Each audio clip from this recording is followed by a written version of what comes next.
Bienvenue dans notre Zoom, aujourd'hui en compagnie d'Antoine Dresse. Bonjour monsieur. Bonjour, merci pour l'invitation. Antoine Dresse, philosophe, vous animez la chaîne YouTube Ego Non, vous êtes responsable du pôle édition de l'Institut Iliade et vous écrivez régulièrement pour la revue Éléments. Vous publiez l'ouvrage que voici à retrouver sur la boutique de TVL comme d'habitude. Le réalisme politique, principe et présupposé, excusez-moi, aux éditions de la Nouvelle Librairie. Alors commençons avec vous, Antoine Dresse. D'après la philosophie antique, le législateur doit être vertueux et conduire ses concitoyens à la vertu au moyen de bonnes lois. Et en quoi Machiavel, vous le traitez dans votre ouvrage, rompt avec cette tradition ? Tout à fait. Alors, vous entrez directement dans le dur, si je puis dire. Effectivement, Machiavel est un des trois auteurs sur lesquels je me concentre en particulier dans ce livre, car mon but était vraiment de circonscrire au mieux ce que j'appelle le réalisme politique, c'est-à-dire cette attitude qui consiste à éclairer les règles propres que suit le politique.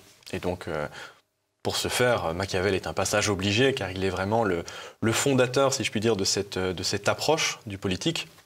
Même si on peut évidemment lui trouver des précurseurs. Dans l'Antiquité, on peut penser à Thucydide, par exemple, qui a aussi eu une approche réaliste du politique. Mais Machiavel, effectivement, donc, rompt avec cette tradition que vous venez d'énoncer, cette tradition antique. Pour faire vraiment très bref pour nos auditeurs, la philosophie traditionnelle, telle qu'on peut la retrouver chez Aristote, par exemple, chez Platon, ou encore telle qu'elle a été continuée dans une très large mesure au Moyen-Âge, considérait la politique comme une extension de la morale à une échelle collective. Pour dire les choses très simplement, la morale prescrit des règles au comportement individuel et la politique s'intéresse au comportement collectif. Et donc, effectivement, le bon roi, le bon législateur, dans la tradition classique, est un homme vertueux qui donc lui-même respecte les principes de justice et qui veut conduire son peuple vers ces mêmes principes. Or, Machiavel, lui, rompt avec cette tradition pour la simple et bonne raison qu'il était dans un contexte historique complètement différent. C'est la Renaissance italienne, une époque où l'Italie est morcelée, attaquée de toutes parts. On a des puissances étrangères, la France, l'Espagne, l'Allemagne, qui essayent chacune de se tailler un morceau dans l'Italie. Et Machiavel se rend compte qu'il ne sert à rien de simplement prodiguer des bons conseils de vertu aux princes, aux différents princes des principautés italiennes, Florence en l'occurrence, car un prince, donc un chef politique, peut être tout à fait vertueux, il peut être un saint homme par exemple, c'est pas pour autant qu'il arrivera à défendre son pays contre les menaces extérieures. Et donc, au lieu de prescrire des lois morales aux princes, Machiavel cherche plutôt à discerner quelles sont les règles propres que suit la politique, comment ça fonctionne concrètement. Par exemple, dans Le Prince, Machiavel dira « J'ai choisi de chercher la vérité effective », la verita effettuale, comme dit Machiavel, je ne garantis pas mon accent italien.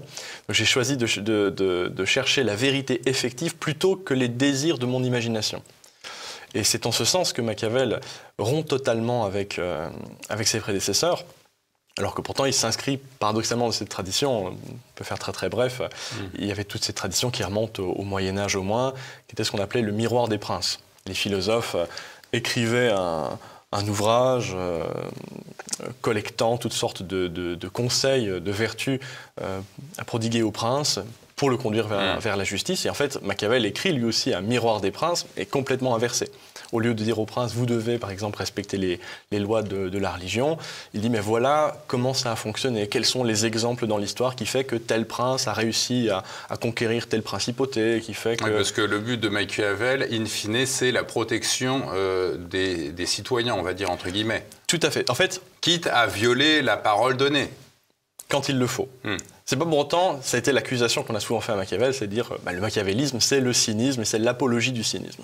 C'est pas exactement ça. Et Machiavel a très longtemps eu une très mauvaise réputation. On disait que lui, c'était vraiment le professeur de l'immoralité par excellence.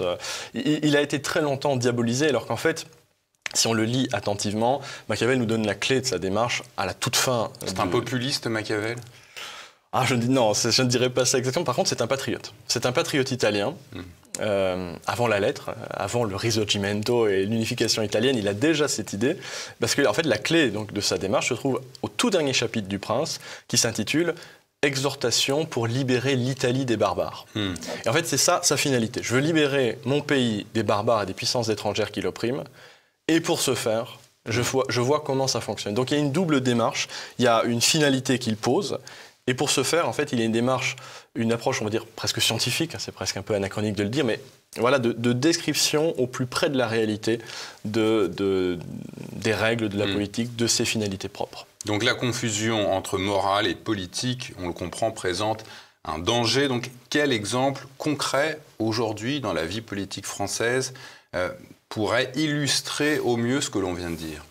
Alors, effectivement, il y a toujours un danger dans cette confusion entre morale et politique. Je dirais qu'il y a un double danger. Et c'est pour ça qu'il est doublement intéressant d'opérer cette distinction. Parce que la politique peut être parasitée par un discours moral, moralisateur. Il peut être pieds et poings liés par un discours moralisateur. En l'occurrence, à notre époque, nous vivons sous la domination d'une morale qu'on pourrait qualifier d'humanitariste, par exemple. Eh bien, au nom d'une morale humanitariste, une politique contemporaine pourrait ne pas prendre des mesures qui s'imposent, par exemple, pour régler la question migratoire en Europe. On va mettre la morale des droits de l'homme avant l'intérêt du peuple bien compris. Donc ça, c'est un danger, c'est que la politique soit parasitée par le discours moral. Mais il y a un autre risque, et qui est tout aussi présent aujourd'hui, c'est que la politique s'empare de la morale pour faire une œuvre de rapacité bien pire encore.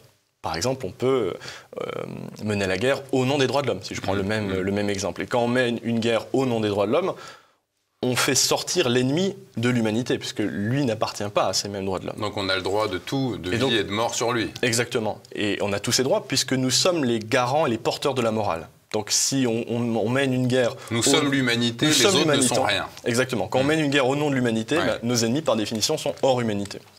Et donc, le réalisme politique est doublement salutaire, à la fois pour préserver la politique de la morale, mais aussi pour préserver la morale bien comprise des empiétements du politique. Vous écrivez dans votre réalisme politique que le politique n'est pas un jeu, mais une lutte absolue. Alors une lutte absolue, dans quel sens, dans quel but? Tout à fait. Alors ça, je le tire également de Machiavel. Machiavel, c'est vraiment le penseur à lire pour comprendre la nature de l'action politique elle-même, en fait. Parce que Machiavel, comme je vous l'ai dit, cherchait à tirer des règles, des lois sur la pratique du politique.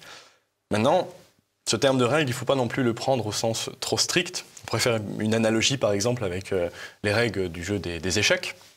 On fait souvent cette comparaison. La politique, un grand stratège est comme un bon joueur d'échecs.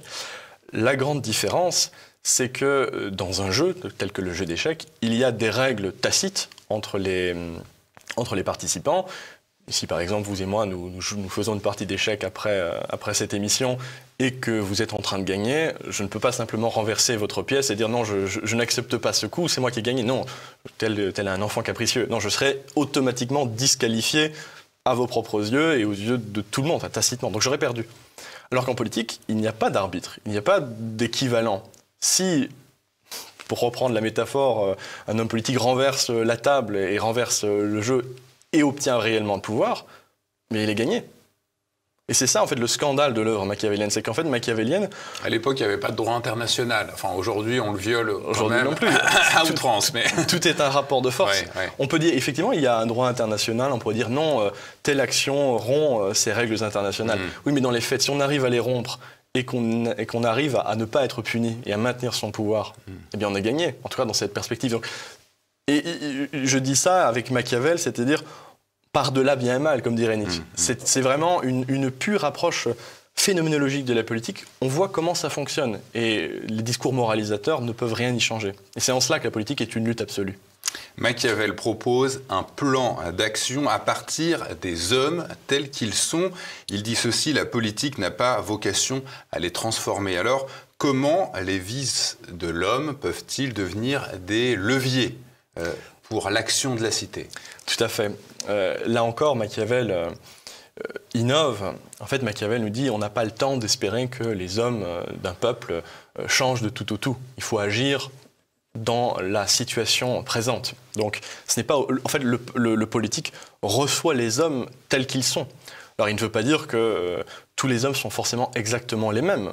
Effectivement, une société qui a été forgée par, j'invente, 1000 ans de christianisme n'est pas forcément la même qu'une société qui a été forgée par 1000 ans de taoïsme ou autre chose. Le rapport aux lois va être différent, le rapport à la discipline, l'autodiscipline peut être différent. À la vérité, exactement, à la vertu. Mais ça, le politique ne peut pas le changer. C'est le rôle des professeurs de morale, le rôle de la religion, ou ce genre de choses. Non, le politique prend les hommes tels qu'ils sont. Il n'a pas vocation à les changer. Et entre parenthèses, les idéologies politiques modernes qui ont généralement la volonté de changer l'homme conduisent bien généralement à la ruine et à un échec complet.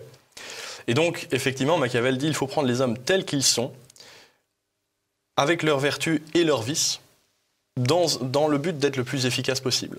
Donc par exemple, une population, vous posez cette question, comment est-ce qu'on pourrait utiliser les vices d'une population? Alors, les vices, tout simplement les habitudes d'une population, mais telle population, à l'époque de Machiavel, par exemple, pourrait être beaucoup plus brutale, portée à la guerre ou ce genre de choses. Eh bien, l'homme politique peut utiliser ses passions pour atteindre tel moyen pour la défense de la cité, par exemple. Alors justement, Machiavel explique ceci. En substance, les hommes sont toujours mus par les mêmes passions. Il est pourtant impossible de prédire l'avenir. Mais l'avenir de l'homme, n'est-ce pas toujours la guerre? On le voit aujourd'hui.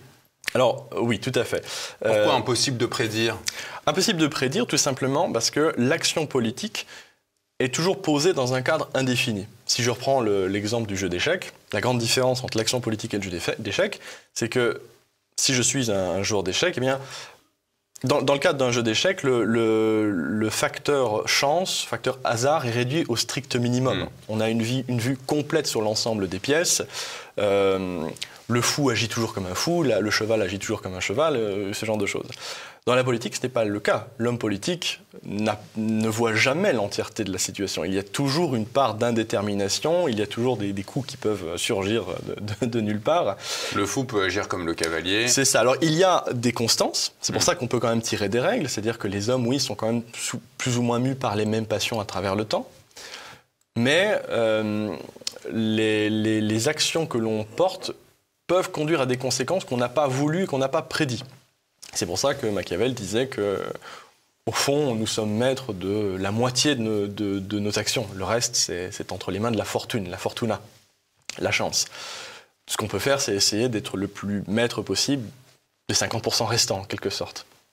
Mais sinon, vous me parliez aussi de la guerre comme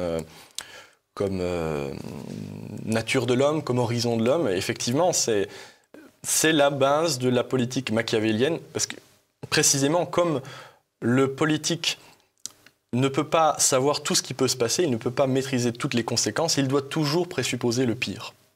Ce n'est pas pour autant donc, que la guerre est inévitable ou qu'elle est souhaitable, ce genre de choses, mais elle est un horizon toujours possible. Indépassable. Indépassable. Ouais. Alors vous allez aussi étudier Thomas Hobbes après Machiavel. Il met en évidence ceci, le pouvoir que détiennent certains hommes sur des millions d'autres. D'où vient alors ce pouvoir? C'est effectivement une grande question à laquelle nous ne songeons peut-être pas à notre époque. Et même aujourd'hui, les notions d'autorité sont généralement méprisées, battues en brèche. Et pourtant, nous vivons dans une époque qui pratique tout autant l'obéissance qu'avant, si pas plus. Le récent épisode de la pandémie, par exemple, a bien montré que l'ensemble de la population accepte encore ces présupposés politiques de base, qui est l'obéissance totale. À condition qu'on lui fasse peur. Exactement, mais justement, ce sera une des présupposés du politique. Alors, Thomas Hobbes, encore une fois, très rapidement, si on relie avec le contexte dans lequel il a écrit son œuvre, Thomas Hobbes, c'est l'époque des grandes guerres de religion qui ont ensanglanté toute l'Europe. Et donc c'est une époque où la légitimité des différents régimes politiques de l'époque était remise en question. Traditionnellement, pourquoi obéit-on à tel homme? Eh bien, parce que Dieu l'a voulu. Omnis potestas ad Deo, par exemple, comme on dit dans la Bible. Tout pouvoir vient de Dieu. Ou parce que voilà, c'est la nature, la nature a décidé ainsi. Hobbes, lui, va vraiment poser cette question avec une radicalité nouvelle. encore une fois, il y a une rupture avec la philosophie antique. Aristote ne se demande pas pourquoi on obéit dans une société. Pourquoi est-ce qu'il y a du commandement? La grande question des anciens, c'était plutôt de savoir à qui il faut obéir. Mais le principe même de l'obéissance est accepté. Donc, à qui faut-il obéir? Est-ce que c'est un homme comme dans la monarchie, un groupe d'hommes comme dans l'aristocratie, ou à un nombre plus grand, donc comme dans la politeia ou la démocratie? Thomas Hobbes, lui, va plutôt poser la question, pourquoi obéit-on? Et alors pour répondre à cette question, il va se livrer à une expérience de pensée, qui est l'expérience du pensée de l'état de nature et du contrat social, hein, qu'on associe généralement à Rousseau, mais Thomas Hobbes avait pensé ce genre de choses bien avant. Alors il y a toutes sortes de problèmes évidemment avec la pensée contractualiste, mais ça c'est un autre débat qui nous entraînerait très loin. Donc Thomas Hobbes fait une expérience de pensée, il imagine ce que serait la vie des hommes en dehors de la société. Et il montre que l'homme en dehors de la société vit en vérité dans le plus grand des dénuements. Il est dans la loi de la jungle. C'est ça, c'est la guerre de tous contre tous, comme il est. C'est vraiment l'état de nature, la loi de la jungle. S'il y en a parmi dans le public qui ont lu le livre de William Golding, par exemple, Sa Majesté les mouches, c'est exactement ça. Donc c'est un roman qui raconte la mésaventure d'un groupe d'enfants qui atterrit sur une île déserte. L'avion s'est crashé sur l'île déserte et leurs moniteurs sont morts. Donc des enfants de 14-15 ans. Et en fait, très vite, le vernis de la société s'efface et donc c'est de nouveau la loi de la jungle qui s'instaure sur l'île. Donc c'est ça l'état de nature pour Thomas Hobbes. Et là, les hommes se rendent compte, dans cet état de nature, qu'il y a une égalité fondamentale entre les hommes, en ceci que nous sommes tous égaux face à la mort. Même l'homme le plus fort peut se faire tuer dans le bon moment par l'homme le plus faible, dans le dos, par un poison, ou ce genre de choses. Et donc, de cet état de profonde faiblesse, vient le danger, un danger permanent. De ce danger provient la crainte, et de la crainte provient le besoin de sécurité. Et c'est de ce besoin de sécurité que les hommes acceptent de remettre leur droit absolu naturel sur toute chose, car au départ, les hommes se disent qu'on a un droit sur toute chose, un jus in omnia. Et bien en fait, de cette crainte, on s'en remet à une autorité supérieure qui a donc pour fonction de nous protéger. Donc on obéit parce qu'on est protégé par une autorité supérieure et Exactement. légitime. On aliène une partie de sa liberté naturelle en échange d'une protection.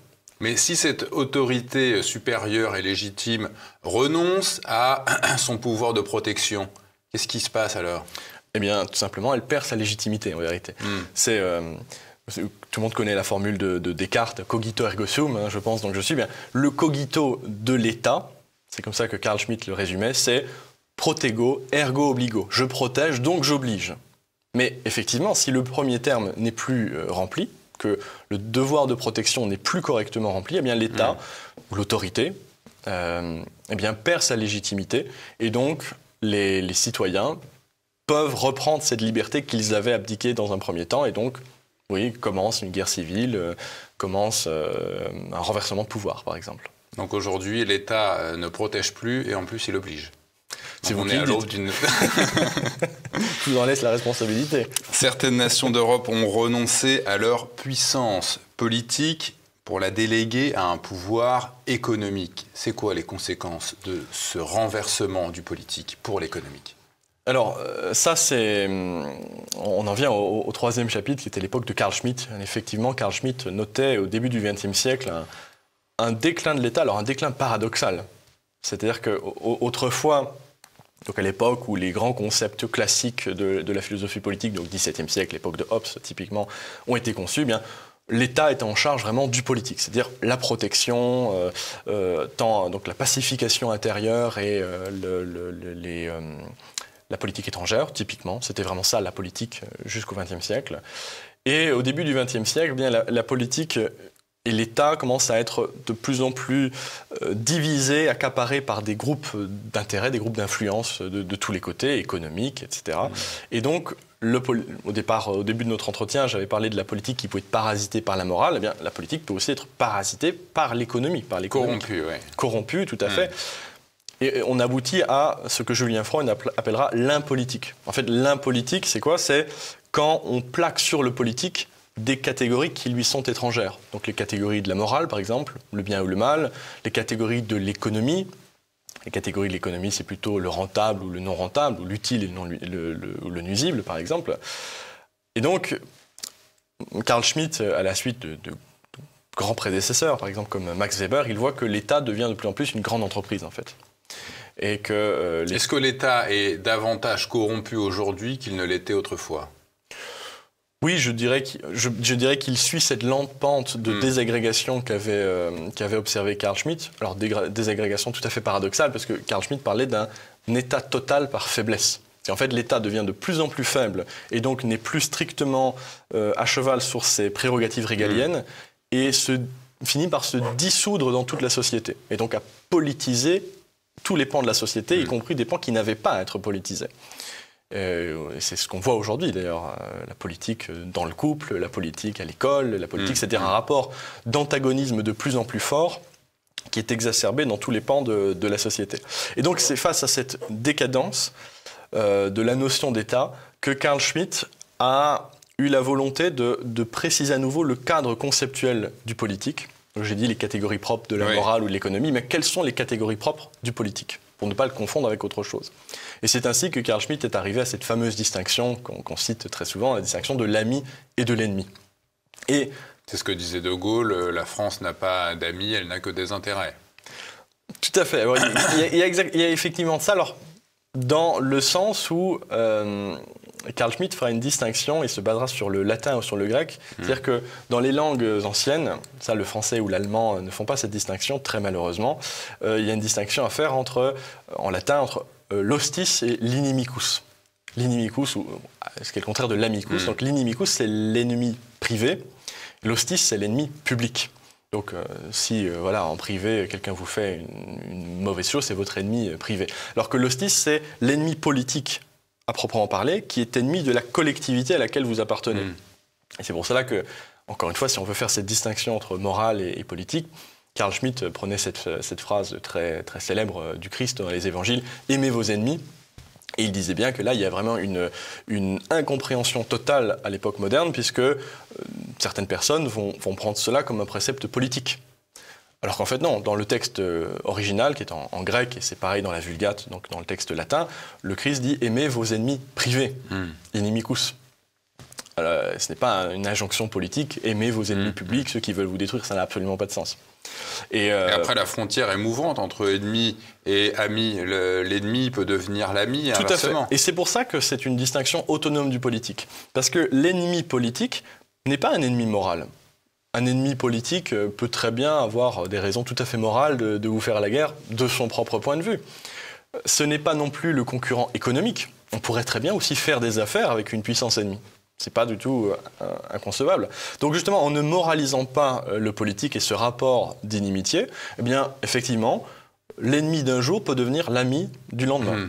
Mais la France et l'Angleterre se sont fait la guerre pendant des siècles, et aujourd'hui, ce sont plutôt des pays amis, mais amis au sens politique, c'est-à-dire dans une même alliance.